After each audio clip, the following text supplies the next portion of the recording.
ఎక్కడైనా నువ్వు కనబడ్డావు ఎప్పుడైనా ఎక్కడైనా అంటే ప్రాణాలు 2026లోనే దేవుడు తీసుకెళ్ళిపోతారు, కర్మ నుంచి చుట్టుకుంటుంది. తప్పు. పరాయి మతాన్ని మనం దూషించకూడదు. ప్రాణం పోయిన పరాయి మతాన్ని గౌరవించాలి. మన హైందవ మతంలో ఉన్న గొప్పతనమే అది. అన్ని మతాలని మనం సెక్యులర్ అని ఎందుకంటాం అనుకున్నాం. భారతదేశం భిన్నత్వంలో ఏకత్వం అని ఎందుకన్నా. ఏం చదువుకున్నావు? భారతదేశం నా మాతృభూమి, భారతీయులందరూ నా సోదరి మనం ప్రతిజ్ఞ చెప్పావా నువ్వు?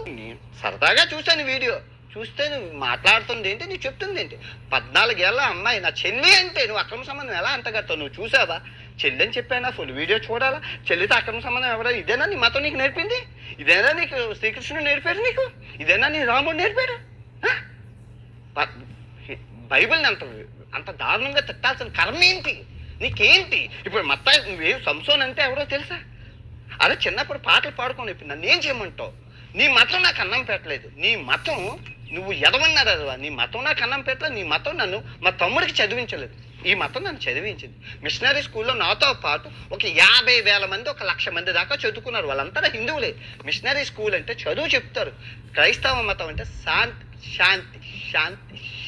శాంతికి, పీస్కి ప్రతిరూపాలు.